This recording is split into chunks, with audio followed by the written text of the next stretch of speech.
Okay, so if you guys don't know, there's going to be a government shutdown Saturday at midnight if the Democratic Party and the Republicans don't come to an agreement on what they are going to do about the budget. And a government shutdown would mean various branches of government, various organizations would not get paid.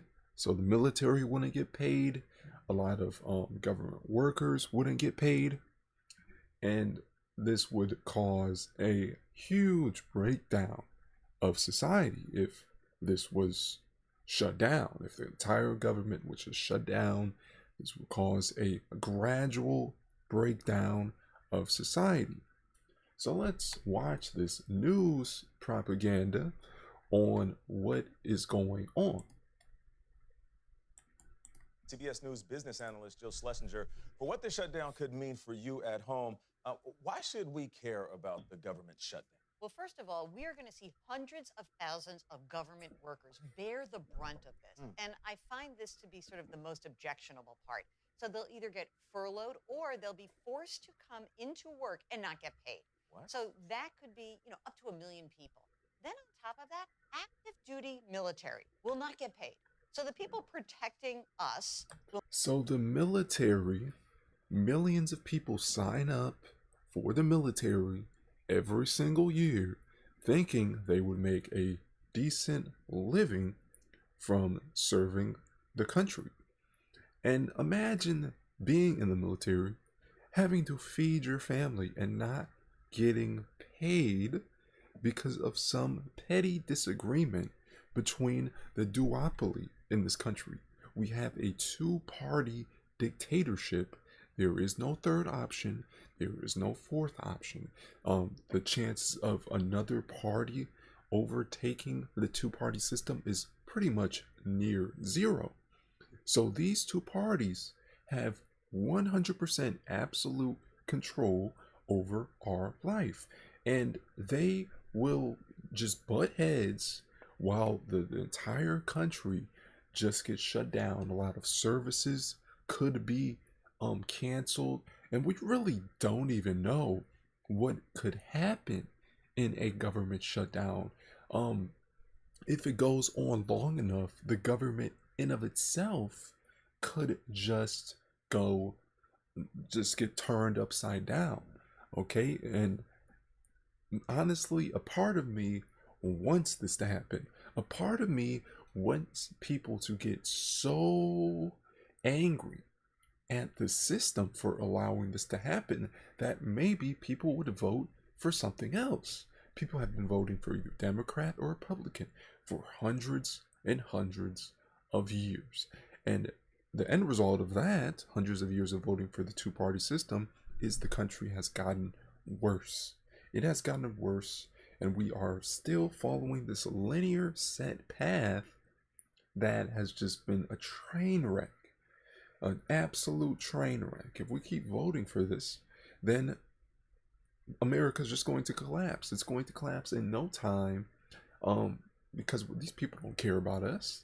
They don't care about us. They won't vote in Medicare for all. They won't vote in a bill to end corruption, to end lobbying. They won't vote in to end the imperialist military bases all over the world. They won't vote to end any of that. They won't end to vote away these monopolistic corporations. Of course not. Of course not.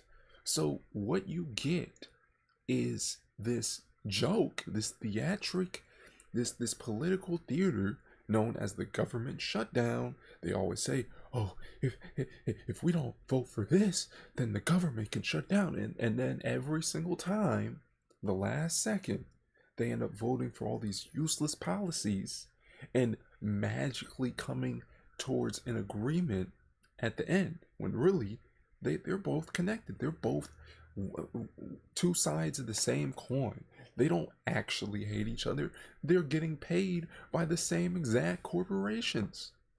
They are literally on the same side, and yet every single time we fall for it. The media hypes us up. Like, oh man, we gotta come to a conclusion. We have to pass this law in order to get the government shutdown to stop. We can't let a government shutdown possibly happen. And the media is hyping it up like they're actually butting heads, like they're actually two different sides disagreeing with each other. No, they're not. They're not. It's a joke. Will not get paid. And on a more sort of a minor basis, but if you're a traveler, you're going to a national monument or a museum, some of the facilities could be closed, the monuments Oh, could be closed. okay. It could get tough going through an airport. We might see personnel changes. People who don't get paid to come into work sometimes don't come into work, even if they're asked to. So Oh. getting through an airport could be hard, getting a passport could be hard. All these things actually have real impact. But again, to put this Good. It shouldn't even be the government's job to do any of that stuff. It should be the job of private corporations. Our government has gotten too big, too broad, and it's become too complicated to the point where it costs us trillions of dollars each year just to keep it afloat.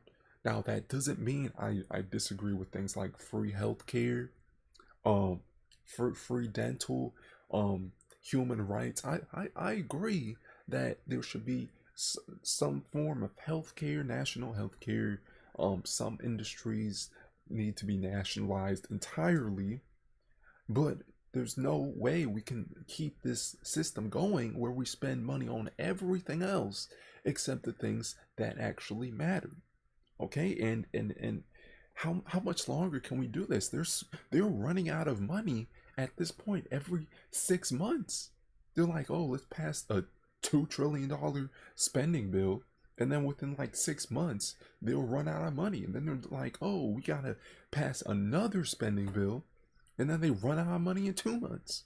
So it just keeps happening and happening and happening, and we need to start cutting some of these programs that don't matter or that honestly can be run by private corporations. Okay, private corporations like the airline industry. Why are we funding things like the TSA? Why are we funding things that don't benefit the citizens? Like it's just so bloated. And then we don't fund things like the healthcare industry. How is the air travel industry funded by the taxpayer when a lot of people go their entire lives without even flying on an airplane? And then we have the healthcare industry that is completely privatized. It makes no sense. Okay, it's spending. We're not controlling our spending properly. We're not balancing the budget. Okay, we could, as much money as we spend on our military alone, that could pay for healthcare for all. That can pay for transportation, building rail lines, building. We we wouldn't need a car because we'd have proper public transportation, like there is in New York, but in every major American city. Right now, every major American city, you need a car to get around, which is completely unsustainable. Completely unsustainable. The roads cost billions of dollars to maintain, and you can have one train and transport thousands of people in like 15 minutes. So what is more efficient? Obviously, high speed trains, but we're a third world country, so of course they won't ever do that.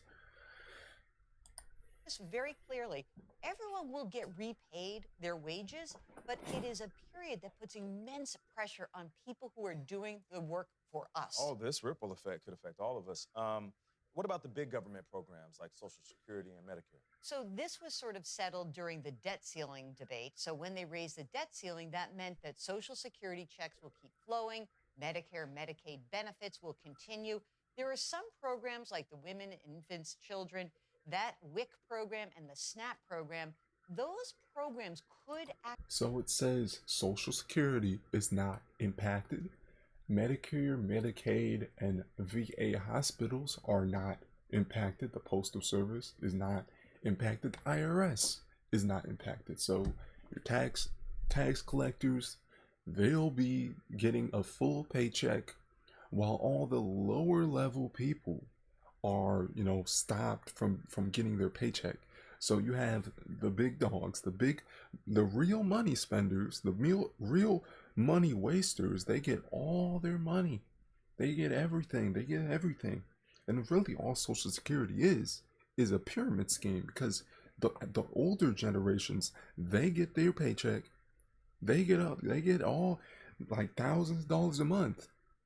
But by the time the younger generation is old, in their 60s, they won't get anything. They're raising the retirement age. So it's just one giant Ponzi pyramid scheme. Okay, that's all Social Security is.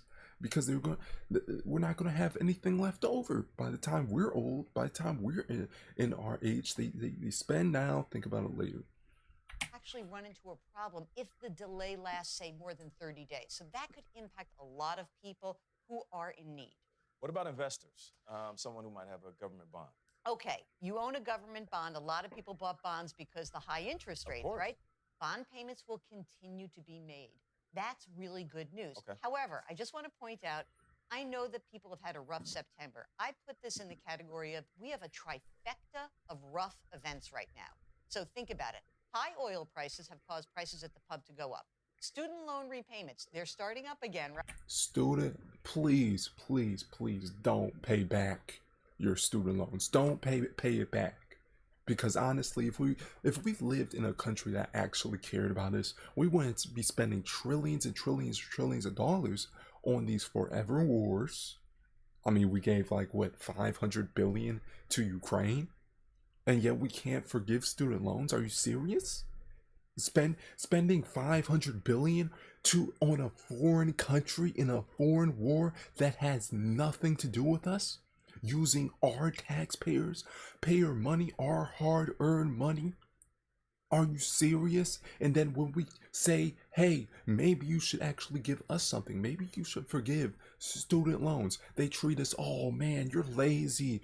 Oh man, just pay it back. You take out a loan, you pay it back. Well, why doesn't the government pay back its promises?